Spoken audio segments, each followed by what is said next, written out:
Salut à tous, ici Cyril d'Hardware Cooking et dans cette vidéo on va parler d'écran avec le dernier né de la division gaming de chez Gigabyte, j'ai nommé le Aorus FI27QP. Il s'agit donc ici de l'écran le plus haut de gamme que propose actuellement Aorus et reprend des caractéristiques de plusieurs de leurs écrans dont le AD27Q pour le design et le CV27Q pour quelques caractéristiques techniques. Cet écran dispose d'une dalle de type IPS avec une diagonale de 27 pouces. Ici, pas d'incurvation, mais un écran totalement plat. Nous avons une définition QHD, donc de 2560 par 1440 pixels, un temps de réponse de 1 milliseconde en MPRT, mais bien sûr un taux de rafraîchissement à 165 Hz, et c'est là que ça va intéresser les gamers, et notamment pour les jeux de type FPS, puisque c'est un écran très rapide. Il est également certifié display HDR et nous avons les certifications AMD FreeSync, et bien que le Nvidia compatible ne soit pas mentionné sur la fiche produit sur le site d'Aorus, nous pouvons effectivement le retrouver dans la liste des moniteurs compatibles sur le site de Nvidia. Nous avons un contraste annoncé à 1000:1, ce qui est classique pour une dalle de type IPS, je le rappelle. La luminosité est annoncée à 350 candela au mètre carré, mais ce qui est intéressant, c'est que nous disposons d'une dalle 10 bits. Et là vous me dites, mais qu'est-ce que ça veut dire? En fait c'est simple, une dalle 10 bits est capable d'afficher jusqu'à 1,07 milliard de couleurs, tandis qu'une dalle 8 bits, par exemple, n'en affiche que 16,7 millions, approximativement. En effet, sur une dalle 8 bits, nous aurons 256 nuances de bleu, de rouge, etc.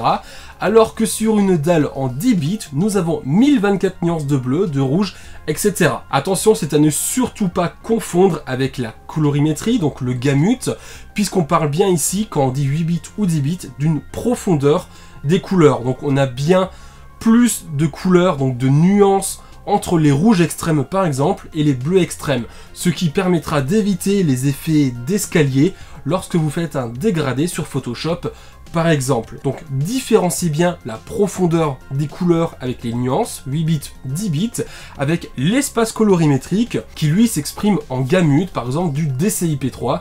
D'ailleurs cet écran est annoncé à 95% de l'espace colorimétrique DCI-P3. Si vous avez bien compris ça, on peut passer à la suite. Si vous voulez plus de détails ou si vous n'avez pas vraiment compris, n'hésitez pas à me laisser un petit commentaire. Je me ferai un plaisir de vous y répondre. Bien qu'annoncé par Aorus à un prix public de 699 €, pour l'instant nous pouvons le retrouver sur le site LDLC à 740 €. Comme je l'ai dit tout à l'heure, c'est un écran haut de gamme de chez Aorus. Bien sûr, je vous mets les liens dans la description et s'il apparaît sur d'autres e-commerce, eh bien je les rajouterai dans la description. Parce que ouais, je suis comme ça. Mais avant d'aller plus loin avec nos tests à la sonde, je vous propose de faire un tour du packaging, de monter le pied et de regarder à quoi ressemble cet écran. Concordant au design des autres écrans, le carton est toujours très sobre. Sur la face avant, nous retrouvons seulement le logo Aorus accompagné de la référence de l'écran et de la mention HBR3 avec une photo de l'écran. Sur l'arrière, nous avons une photo du dos de l'écran et nous perdons la mention HBR3. C'est sur les tranches que nous aurons le détail des caractéristiques techniques que propose cet écran. Quant au bundle, assez classique, nous retrouvons les cordons d'alimentation, un câble DisplayPort, un câble HDMI, le câble USB 3.0, la carte de garantie et un guide d'installation multilingue. En termes de design, nous avons donc la même chose que sur l'AD27QD, donc qui était le premier moniteur gaming d'Aorus. Mais ce pied, en plus d'être RGB et relativement imposant, permet une ergonomie complète de l'écran.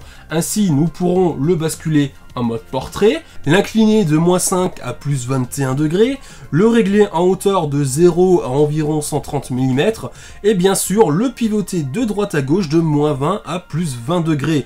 Les manipulations sont très fluides, toutefois contrairement aux autres écrans Aorus, il vous faudra cette fois utiliser vos deux mains pour le manipuler. Quoi qu'il en soit, aucun souci de ce côté-là et c'est un très bon point. Nous retrouvons toujours ce design sans bord qui permet des configurations en multi-écran en perdant le minimum d'espace d'espace entre les écrans pour une meilleure immersion. Et puis surtout, c'est beaucoup plus sympa qu'il y ait 1 ou 3 écrans, hein, il faut bien l'avouer. Nous avons au centre de l'écran, sous le logo Aorus, la molette qui nous permettra de naviguer dans l'OSD, mais également d'allumer ou d'éteindre l'écran. Quant à la connectique, nous retrouvons à l'arrière l'entrée DisplayPort 1.4, les deux entrées HDMI 2.0, l'alimentation bien sûr, le port USB 3.0 de type B, les deux ports USB 3.0 pour brancher clavier, souris par exemple, et bien sûr nous avons les entrées jack pour casque et micro. Le montage du pied de cet écran se fait très simplement, en effet il n'y a qu'à prendre la colonne du pied et la placer à son emplacement à l'arrière de l'écran. Il suffira de le clipser. Il faudra ensuite placer le pied. Pour cela, nous le glissons dans son emplacement et nous le vissons à l'aide d'un tournevis. Maintenant que nous savons à quoi il ressemble et qu'on a monté le pied, regardons en détail ce que nous avons pour un prix de 740 € chez LDLC. Faisons rapidement le tour des fonctionnalités de cet écran avant de passer au test sonde. Nous avons sur cet écran bien sûr la fonction PIP, donc Picture in Picture, qui permet d'introduire une seconde source dans le moniteur et de l'afficher dans un coin de l'écran. Très pratique par exemple pour surveiller l'image d'une caméra de sécurité ou je ne sais quoi d'autre, hein, vous pouvez imaginer ce que vous voulez. Mais nous avons aussi la fonction PPB, donc Picture by Picture, qui permet de mettre côte à côte deux sources distinctes sur l'écran, ce qui peut aussi se montrer très pratique dans certains cas. Évidemment, il est RGB, donc compatible avec le logiciel maison Gigabyte RGB Fusion 2.0 et vous pouvez synchroniser les couleurs et effets avec d'autres périphériques et composants compatibles. Tout comme les écrans CV27Q et CV27F qu'on a testé juste là, cet écran dispose de la technologie Black Equalizer 2.0. Cette technologie consiste à analyser l'image sur 1296 zones indépendantes afin de rehausser le niveau du noir sans surexposer les zones qui sont déjà claires à l'écran, par exemple le ciel ou des reflets blancs, etc. Ce qui permet de mieux voir ces ennemis qui sont cachés dans des petits coins sombres, qui font leur campeur par exemple dans des FPS, sans être aveuglé par la lumière du soleil ou du ciel bleu, etc. Vous pouvez imaginer ce que vous voulez.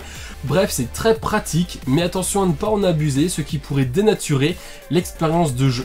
Nous avons aussi, et là c'est très important pour cet écran, la technologie HBR3, pour haute bande passante, donc High Bitrate. Cette technologie permet, via un câble DisplayPort, de faire transiter jusqu'à 32,4 gigabits de données par seconde, permettant de profiter à la fois de la définition QHD, 2560 par 1440 pixels, d'un taux de rafraîchissement à 165 Hz, d'une dalle 10 bits, et bien sûr de l'HDR. Sans cette technologie HBR3, il faudra malheureusement faire la concession sur une de ces technologies, ce qui serait fortement dommage. Maintenant qu'on a vu tout ça, on va sortir les sondes et on va tester concrètement cet écran pour voir ce qu'il a réellement dans le ventre.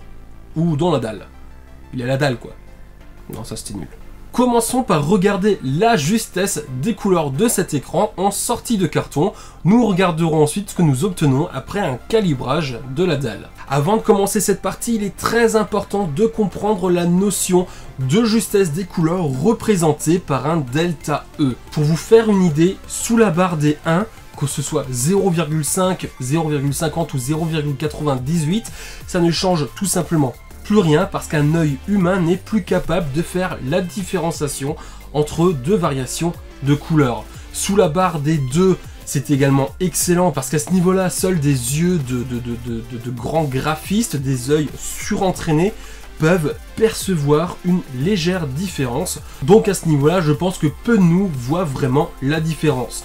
Il faut savoir qu'il existe des écrans à destination des graphistes qui sont calibrés d'usine pour avoir des delta E inférieurs à 2 et parfois inférieurs à 1,5. Ces écrans sont généralement très chers, mais ont aussi une uniformité de la dalle qui est souvent excellente. Bref, pour cet écran, les résultats sont mieux que sur le CV27Q, mais moins bons que le CV27F que nous avons eu entre les mains. En effet, nous avons une moyenne delta E à 4,98, avec un patch le plus mauvais relevé à 6,91. Après un calibrage de l'écran, les résultats deviennent vraiment très bons. Avec une luminance réglée à 250 candela au mètre carré, nous passons à un delta E moyen de 0,35, soit le meilleur que que nous ayons relevé jusque-là. Mais concrètement, une fois calibré, l'ensemble des écrans testés présentent d'excellentes couleurs. Le plus mauvais patch est relevé à 1,33 et ici encore, c'est vraiment un excellent résultat. Si l'on regarde les courbes gamma, on peut s'apercevoir qu'avec les paramètres de l'écran par défaut, nous relevons une valeur à 2,3. En revanche, la valeur idéale est à 2,2, une valeur que nous relevons bien lorsque le gamma est réglé sur le niveau 3 dans l'OSD de l'écran. En effet, avec le niveau gamma 1, on a 1,8, au niveau gamma 2, on a 2,0, donc 2, le gamma 3, on a bien les 2,2, au niveau 4, on passe à 2,4 et au niveau 5, on passe à 2,6. Regardons maintenant les luminosités, contrastes et points blancs pour différents réglages. Nous pouvons voir tout d'abord que nous passons d'une luminosité de 34,9 à 425,5 candela au mètre carré, de 0 à 100% de luminosité sur l'écran. Le noir passe de 0,03 à 0,37 pour des contrastes qui vont de 1110 pour 1 à 1250 pour 1. Le point blanc augmente peu à peu en montant la luminosité, passant d'un 6300 Kelvin au minimum à 6800 Kelvin au maximum. Si l'on compare cet écran IPS à ses frères sur des dalles VA, on constate que le contraste est bien sûr moins important, mais ça c'est parfaitement logique et qu'il est également moins lumineux. Notez qu'une fois calibré, nous obtenons un point blanc à 6499 Kelvin, ce qui est évidemment quasiment parfait puisque la valeur cible est de 6500 Kelvin. Si vous ne savez pas ce que représente le contraste, eh bien c'est très simple. Par exemple, un contraste de 1000 pour 1 signifie que le point blanc extrême est 1000 fois plus lumineux que le point noir extrême. Un contraste de 3000 pour 1 signifie que le point blanc est 3000 fois plus lumineux que le point noir extrême. Pour calculer le contraste, on prend simplement la luminosité, donc par exemple 425,5 candela au mètre carré ici, on divise cette valeur par 0,37 et on obtient 1150 pour 1. Tout simplement. Passons à la mesure de l'espace colorimétrique afin de voir en pourcentage l'espace couvert de chaque gamut.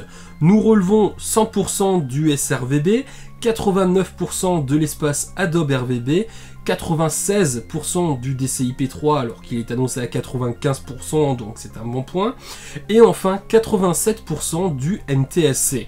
Cet écran IPS couvre donc mieux les gamut que les CV27F et CV27Q qui eux disposent de dalles de type VA. Maintenant, qu'en est-il de l'uniformité de la dalle? Comme vous devez le savoir maintenant, une dalle n'est jamais totalement uniforme, mis à part peut-être des écrans très chers à destination des graphistes. En revanche, prenez bien en compte que c'est un petit peu la loterie, c'est comme les processeurs, pour une même référence, par exemple ici le FI27QP, vous pouvez très bien avoir des dalles plus ou moins uniformes, présentant plus ou moins de fuite de lumière, puisque oui, forcément, on est sur de l'IPS, et c'est bien connu qu'on a souvent des fuites de lumière sur ces écrans, ce sera donc un petit peu la loterie ici aussi. Concrètement, avec la luminosité sur les paramètres par défaut, nous voyons que la partie supérieure de l'écran présente une baisse de 10 à 11% de luminosité. Les coins inférieurs gauche et droit perdent aussi de 9 à 10%, le tout pour une moyenne de 7,75%.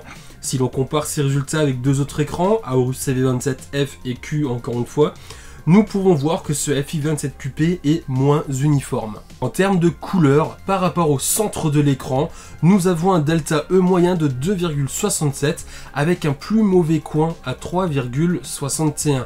Il s'agit du coin inférieur gauche.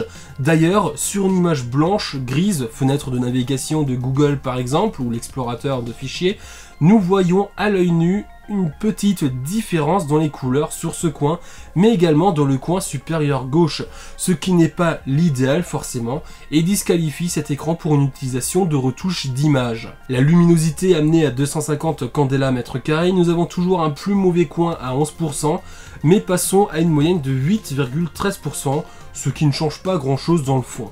De même pour le delta E, celui-ci augmente très légèrement. Globalement, il ne s'agit pas de la dalle la plus uniforme que nous ayons eue, mais pas la pire non plus. En revanche, nous regrettons vraiment le fait d'avoir à l'œil nu une légère différence de couleur dans le coin inférieur et supérieur gauche, ce qui gâche un petit peu une utilisation de retouche d'image, graphiste, bureautique, pourquoi pas. mais je ne pense vraiment pas que ce soit dérangeant dans une utilisation gaming. Quant aux fuites de lumière, je le disais juste avant, on est sur une dalle IPS, et malheureusement, on n'y échappe pas ici avec un coin inférieur gauche qui présente la plus forte fuite de lumière. Nous avons aussi une fuite de lumière en haut à gauche, mais malheureusement celle-ci est relativement importante sur notre modèle en tout cas. Mais à nouveau, c'est un petit peu la loterie lorsqu'on achète un écran avec une dalle IPS. Ça, c'est pas un secret, tout le monde le sait. Vous pouvez mieux tomber que nous. Et ben, je croise les doigts pour vous tomber mieux que nous, quoi. Bref, nous arrivons maintenant à la conclusion de ce test et nous en sommes globalement très satisfaits. Nous avons décidé en revanche de lui attribuer une médaille d'argent seulement et non une médaille d'or à cause de l'uniformité de la dalle qui montre une légère différence de couleur lorsqu'on navigue sur des pages où la couleur est censée être la même partout. Ça pour nous c'est rédhibitoire pour une médaille d'or. En revanche à côté de ça on a quand même un écran qui est excellent pour le gaming. Je vous le rappelle, il a un temps de réponse de 1 milliseconde MPRT, un taux de rafraîchissement à 165 Hz, nous avons une définition QHD de 1560 par 1440 pixels, une dalle 10 bits donc qui offre 1,07 milliard de couleurs, le display HDR, du Nvidia G-Sync compatible, du AMD FreeSync, bref on est vraiment sur un écran haut de gamme qui en plus est sur une dalle de type IPS 27 pouces, c'est vraiment très agréable à utiliser. En termes de colorimétrie, en sortie de carton on n'est pas sur un écran qui va concurrencer des écrans à destination des graphistes, mais ça se corrige très bien à l'aide d'une sonde de calibration et on obtient ensuite des couleurs qui sont vraiment exceptionnelles. D'ailleurs, vous pouvez télécharger directement le profil colorimétrique pour cet écran sur notre site. Je vous mets le lien juste ici. En jeu, il n'y a absolument aucun souci, l'écran est très fluide et c'est un véritable plaisir de jouer là-dessus. Je vous rappelle que cet écran est proposé à un prix de 740 € sur LDLC. Comme toujours, je vous mets le lien dans la description. Et ben, je crois qu'on est arrivé au bout de ce test. Cette vidéo est donc maintenant finie. Si vous avez apprécié ce test et cette vidéo, n'hésitez surtout pas à vous abonner à ma chaîne. C'est très important, c'est gratuit, ça fait plaisir. Cliquez également sur la petite cloche afin de recevoir les notifications de nos prochaines vidéos. Et il y a du très lourd qui arrive. On a des gros projets avec des grosses marques. Ça va être absolument orgasmique. Orgasmique, ouais, carrément. Mettez des commentaires, des pouces en l'air, n'hésitez surtout pas à visiter notre site www.hardwarecooking.fr. Je vous mets également le lien dans la description. Sur ce, je vous dis à bientôt pour une prochaine vidéo.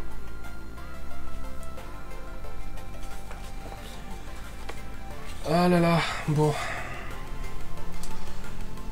Alors, c'est quoi la suite ? Ah ouais, la TRX 40.